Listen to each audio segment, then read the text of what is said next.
Today I am joined by former Socceroo Ernie Tapai. Thank you for joining me, Ernie. My pleasure, Shah. Thank you. Thank you for having me. So, how did your love and passion for football first start? Um, I lived in a neighbourhood with a park across the road where um, I came from a very middle lower socioeconomic family, so that we didn't have a lot. So that was our out, and that was we were in that park every day playing all sports, and including AFL and cricket and everything else. And soccer was one that was just probably one that I sort of clung to. And we had hockey nets in the park at the time, so we were able to get people together and have a game of soccer. So it was that's where it all started, I guess. Yeah. And when you were a young kid, did you have any football heroes or idols growing up? If so, who were they? Look, I think, and that was later in my career, obviously, but not so much as a young kid. But obviously, Maradona was probably many people's favourites that they were from my era, and he, proved to the world what he could do in '86 and even prior to that. So yeah, but by that time I was probably in my late teens and getting serious about the game. So he was my, I wouldn't say childhood hero, but certainly my hero at a time when it was important. Yeah. With your footballing career, you started off with Footscray JUST professionally. So, when you first started to make that step up into the professional setting, playing professional football, how hard did you find the transition? Yeah, no, it was because I actually started in a senior competition with Melbourne Hungary, which was at the time we're in second division. And I started there as a 15 and a half year old. I made the first team. Um, so yeah, at 17, I wasn't even 18 yet when I signed for Footscray JUST. And that was actually a time where my dad used to take me to Footscray JUST games. So these guys I used to watch and I was in awe of. So when I turned up at training and I'm training with the guys that my dad used to pay tickets and we used to go and watch. I was in awe.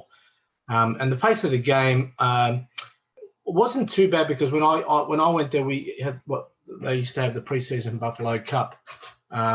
So that was a competition that, whilst there was a lot of fun and it was good crowds and everything at Olympic Park, the coaches used it as a little bit of a pre-season sort of hit out. So everybody got a run, and I certainly did, and that helped. So by the time round one came, I got a little bit of a feel for it. But yeah, I wasn't in those days. There were no cameras. There was a lot of British influence.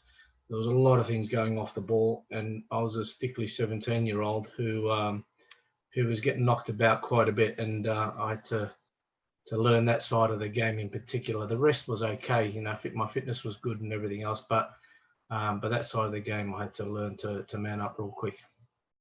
And with your professional debut, what do you remember about that match? And personally, how do you think you went? I remember it was at Olympic Park in that, the Buffalo Cup matches one that I remember. I couldn't tell you who we played round one, probably because we lost and I don't want to remember. That was a bad season we had that first year. But I remember that I just did a lot of running and it felt like I didn't touch the ball.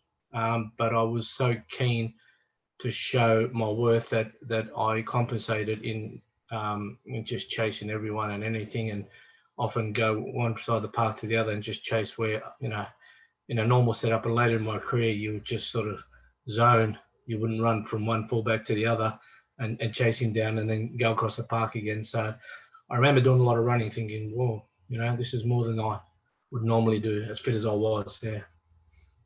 So after a few seasons in the NSL, particularly after a very good stint with Adelaide City, you found yourself moving over to Europe with Stoke City.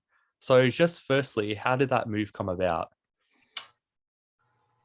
I think I felt like with Adelaide City that year we had won the league and the cup.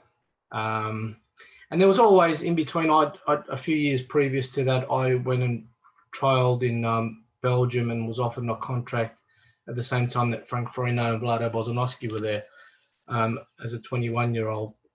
Sorry, that was 3 years earlier, and I chose not to stay stupidly. It was with Club Brugge. It was a big club, and it was probably a very bad decision in hindsight.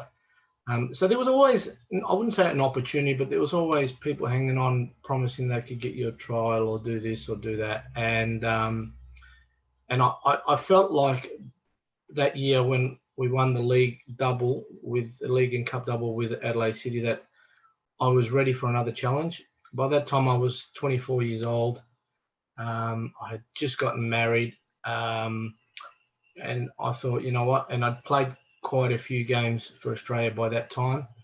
And I thought, if now's as good a chance, or now's as good a time as any to investigate. And the opportunity came up to go on trials with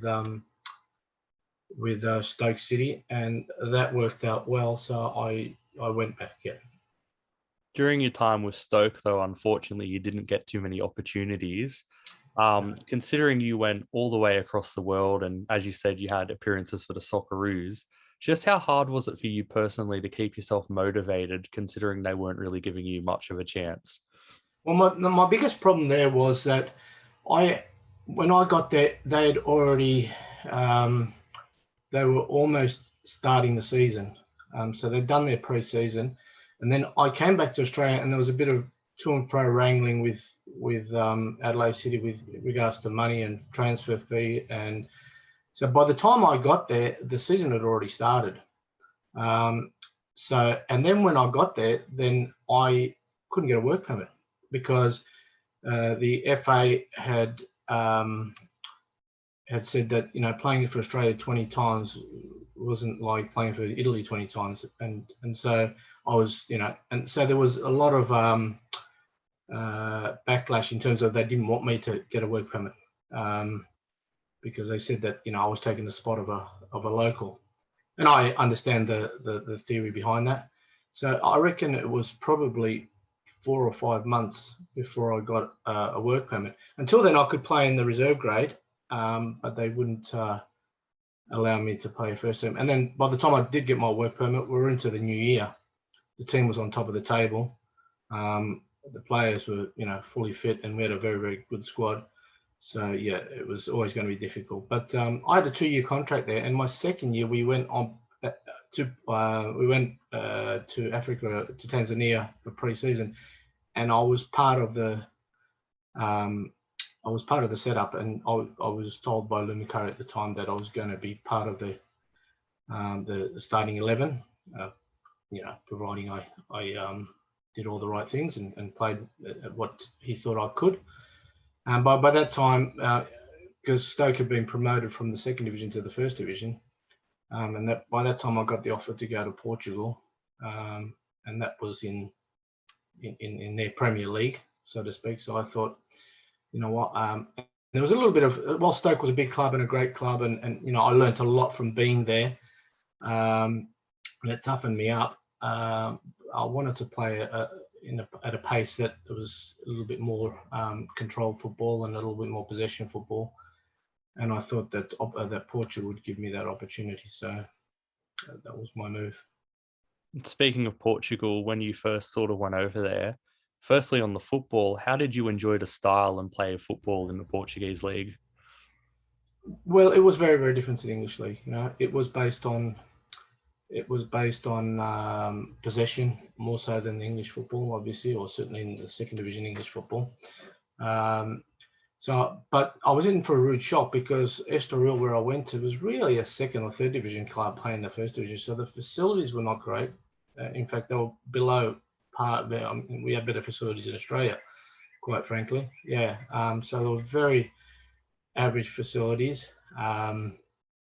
The language was a real barrier for me early on because I thought more people would speak English, and there was very few that did. And then look, and the mistake that although we started well, I scored on my debut against Benfica, but it was I was playing in a team that we often wouldn't play with a striker because and Fernando Santos, who's gone on and become one of the best coaches in the world, he was at the beginning of his career, and I found him to be at that time very inexperienced, because I'd often look up and we'd play a Sporting or a Porto or whoever we'd play, and we wouldn't play with a striker. We'd be in damage control from the first minute, and we'd try to play a brand of football so that we don't get beaten 6 or 7-0, and that was frustrating. As you just mentioned, not a lot of people speak English in Portugal. So when you were first in that setup, obviously football communication's pretty important. How did you find ways to communicate with people who spoke a different language to you? Yeah, I had to learn real quick. I made it a point to go home and watch telly and read as much or learn as much as I could. And my best mate, Vlado Bosnowski, who was already in Portugal and spoke fluent Portuguese, and his wife was she's fluent in English and Portuguese. Although they were 3 hours away from the other one, I was in the south, they were in the north. So I was on the phone to him a lot. So I learnt enough to get by. But our assistant coach, he spoke when I say very good, he spoke good English. But certainly Fernando Santos at the time did not. So it did make it a little bit difficult. But that's something that it's not unique. Every footballer around the world will tell you at some stage that they've had to overcome those difficulties. So no excuses. So when you left Europe and come back to Australia, how do you think you improved as a player due to this experience in both Stoke and in Portugal? It was funny because one of the people I spoke to was Zoran Matic, who was my coach at Adelaide City. And the one thing that he said to me when I came back, he says, you should never have left. He said, you should never have left Australia. I said, no, I would never have changed it because the disappointments that I had there actually made me a better footballer, and it toughened me up. And whilst I didn't get the game time and didn't get the success that I had desired, it did toughen me up. And and I learned a lot. My first touch got better from Portugal. There's no doubt about it. Your first touch has to get better when you're playing in that sort of competition and around those sort of players every day. And prior to leaving, and there's such an emphasis, certainly in the second division, there was such an emphasis on heading the ball. I don't think I'd ever headed the ball in Australia, and I actually learned to head the ball when I was in Europe, and I was timing, even though I was short, but I was timing the ball better, and I was winning headers where previous to that, and I don't think I ever won a header in my life in the NSL. So yeah, no, there are certainly things that you improve on, and I did become a better player for it. Unfortunately, it didn't work out the way I would have liked, but that's football. And as you mentioned earlier, you are, in fact, a Socceroo. You've had 37 A international caps. But when you got your first call up to the Socceroos, do you remember where you were and what you were doing? Yeah, I think I was working in a retail store, and I'd only been playing in the National League. That was my second year in the National League. So I started in the National League in '85. In '86, Frank Garrock called me in the squad, and I think I was working in the hardware store, and I got a call saying, I thought it was a joke. I thought it was a joke that somebody would call and say, you're going to be part of the national squad. Are you available for this date? So yeah, no, it was. I was shocked, but to be fair, at the time, not that I expected to be. No, at that age, you don't expect to be called up. But I was having a good year, and the club was having a good year in the National League. So that was what came with it. But when Frank Arrow called me up the first time, I was just a squad member, very much a squad member, and probably the 24th player in the squad. But the experience was good nonetheless. I got to do a few trips with the guys, and again, a lot of players that the likes of Jeff Oliver, Charlie Yankos, and I think Gary McDowell might have been in that first squad, and those sort of guys who I looked up to. And suddenly I'm at training with Alan Davidson, Oscar Carino, and now I'm suddenly at training in a national team set up with them. So again, I was a little bit overawed by the situation, because it also happened so soon. And just 18 months before that, I just started playing in the league, so it all happened very, very quickly. And football's obviously a difficult game sometimes. While you do have these amazing moments, also you can have these terrible moments. And I think one of the most terrible moments for an Australian football fan would be 1997 versus Iran. You featured in that match. Nearly 25 years on now, as a player during that match. Just what are your thoughts on the match looking back at it? It doesn't get any easier. I'm telling you, 25 years down the track, when your lifelong dream is to go to a World Cup and you're so close, when you think about it now, it doesn't get any easier. And you spend I certainly have, I don't know, I can't speak for others, but you spend 25 years reflecting, and many, many times, whilst I only played 13 or 14 minutes, 15 minutes in that second game at the MCG, I often think there was one or two instances where the ball was crossed and I went to the back post instead of the front post. And, there was little moments like that where normally you would not think about those sorts of things. The game's over, it's done with, never ever think about it. And I reckon for 25 years, I thought, I wonder if I ran to the front post, if I got a touch and we got the winner, and what would have happened, So you do think about it. It was an amazing night nonetheless, because it was the first time ever that we had so many. I mean, it's become the norm now, but we had so many people supporting our national team, and to have 90,000 people at the MCG, and the week prior to that to play in front of 128,000 in Iran. Those memories will never fade.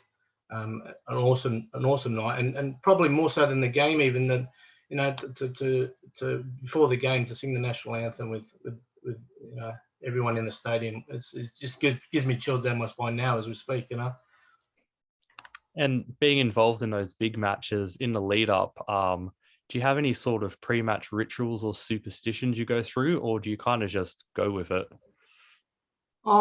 There were things. I used to like to carry a ball out with me if we had more than one ball, which we often did. There were things like that. Unless if we got the choice of how our pre-match went, I always used to like to get up early in the morning, have some food, and then go back to bed and have a sleep. And at lunchtime or even in the afternoon. Suspicions, just I wasn't. No, not really. There were certain boots that I had a few pair of boots, and obviously I was spotted by a lot at the time. So if I had a good game in one set of boots, and then I'd make sure I wear the next one the same day. But they're probably little ones that everybody has anyway. So no, nothing out of the ordinary. And you've even scored a few times for the Socceroos. Is there any goal that sticks out in your memory as your favourite, or do you not really have one? No, and I didn't score enough goals. That was my downfall, I reckon. I was a little bit too nice when I got in front of goals. And in hindsight, they're the things that probably coaches look for. They, even at club level, many times I was probably a little bit selfless when I should have been a little bit more selfish, because stats speak for themselves. And when I look back on my career, I think for a midfielder, attacking midfielder, I didn't score enough goals. I may have set plenty up, but those ones are never recorded.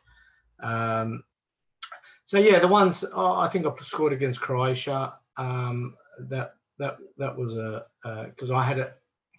It wasn't so much. I don't remember the goals that I've ever scored that I didn't play well. In the games that I did play well, and if I scored, they're the ones I tend to remember, and I feel like, I feel like I achieved something on the day. But for me at the time, doesn't matter whether it was club level or national team level. If I scored a goal but I didn't play well, it didn't. I may as well have not scored because I didn't feel good about it. So. And just back onto your club career for a minute. Towards the end of your playing career, you moved to Asia in Singapore. So what made you decide to move over to Asia? I'll tell you honestly, the one thing that I never wanted to do as a footballer is I never wanted the Australian people to see me spiral. So Unfortunately, I saw it with the likes of Paul Wade and many others, where Paul Wade, Socceroo captain, had great career, and at the end of his career, he was sitting on the bench, in the team that was bottom of the ladder. And I never wanted that. So I thought, I'd rather retire at 27, 28, 29 and finish on, where I'm still respected somewhat. And after that World Cup campaign, I was at Perth Glory and we changed coaches and we had Bernd Stang there. Now, in the pre-season, I had some injuries, so I wasn't part of the setup, but I was called into camp with the Socceroos just as I was getting right. Now, I wouldn't have gone into the camp with the Socceroos had I not been feeling all right. And then we played the three-nation tournament. I think it was against Japan, South Korea, and I can't remember who the third team was. And that was the last stint that Terry Venables had in charge. And I had a very good tournament. I actually won player of the tournament. So I came back into Perth Glory setup, and he, I think, took a little bit of he took it personally, Bernd Stang, and he didn't play me. In fact, didn't even put me on the bench when I just finished playing for the Socceroos. And to be fair, so it was a little bit of a payback, I guess. And I held out because I still had another year and a half left. I think a year left on my contract there. And he left me out a couple of times. So I thought, okay, I shut my mouth and I got on with it. And then I think week 3 or week 4, I just went in and saw him and I said to him, listen, if you don't think you have use for me, just let me know, because by that time I was 31, 32. I said, I don't want to finish my career like this, not even sitting on the bench in the NSL. And he said, no, I've got plans for you. You just got to do this, you got to do that. So I worked my butt off. I was training extra every day. I was getting any treatment that I needed and the team had started well. But saying that, he was bringing in 18-year-olds and 19-year-olds to sit on the bench, and I wasn't even getting on the bench. And then it got to a stage where I went in and saw him, and we had a heated argument. And I just said to him, don't play with my life like this. Don't play with my career. I've worked hard for many years, and I asked you nicely a few weeks ago, if you don't have a place for me, I understand, but don't have me hanging on. So I was training, and then we agreed to part ways. The club had we sat down and organised financially a compromise that we were both happy with. And at that time, I was ready to hang up my boots. I thought, I'm 31, enough time. I've done my time. And then my mate had just got an offer to go to Singapore, Vlado Bosnowski, and he was a bit older than me. And he said, we've got a Dutch coach here who's looking for another foreigner. So do you want to come over? And he had known of me. So I went over to Singapore, and it was actually incredible because I really only thought that I would, and that year in Singapore was probably one of the most enjoyable years of my footballing career. We had 4 foreigners, a Brazilian, a Hungarian, Vlado and myself, the 2 Aussies. We had a good bunch of local boys who I'm still in touch with regularly and go on holidays. And we went through that season unbeaten until the last game when we'd already won the championship. So we played in a great little stadium that was always full. Singapore football had come alive then because they introduced the betting.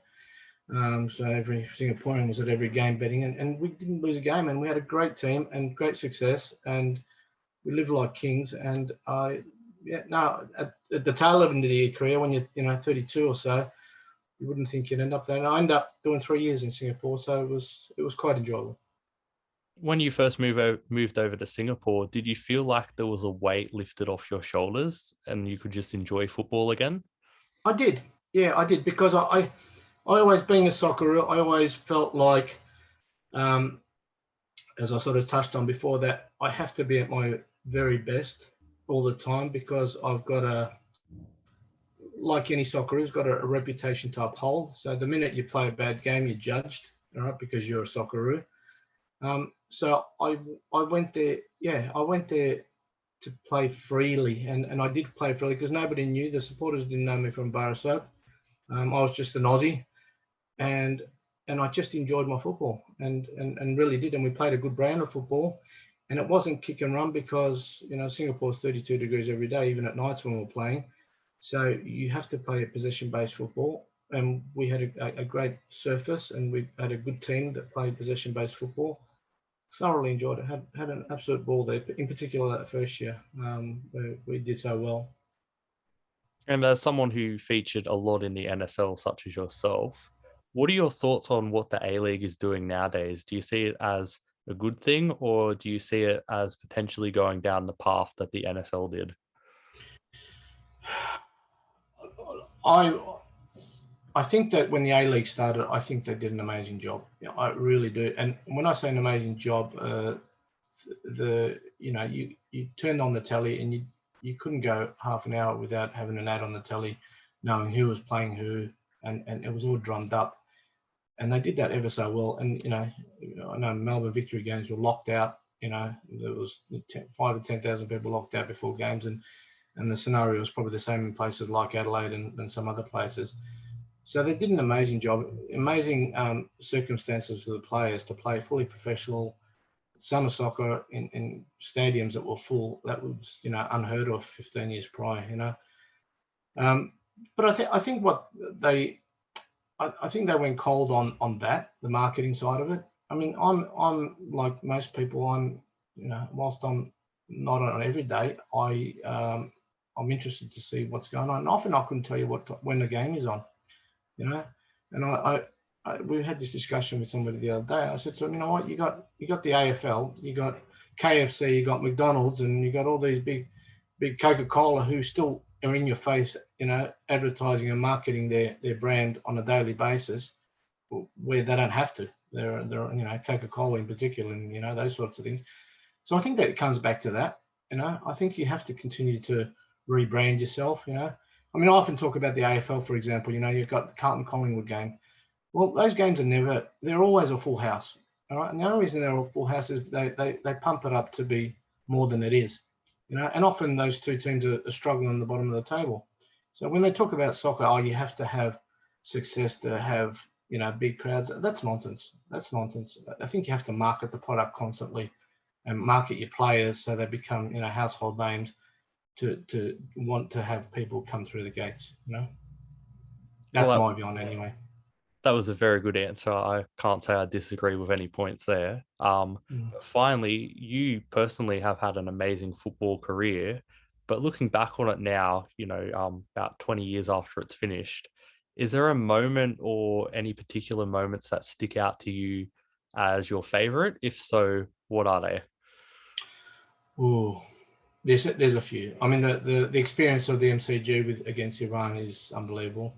I was fortunate enough to play in the Confederations Cup where we got a silver medal. And not too many people have a FIFA silver medal sitting in their stash, and we got a silver medal, and I got to line up against that Brazilian side of '98, and we all stayed in the same hotel. So I've got some fantastic photos with Ronaldo and Roberto Carlos and Nilsson and Juninho and the likes of those. So that was special to play. That was a footballing lesson to see those guys. And the short time I played against Brazil in that first game, in the lead-up game, I didn't play in the semi-final because I was in the final because I was injured. But I got lined up against Roberto Carlos, and you're not a footballer compared to those blokes, because that guy, everything he did was at 100 miles an hour, and that was a footballing lesson, So, but it was one of my favourite, experiences.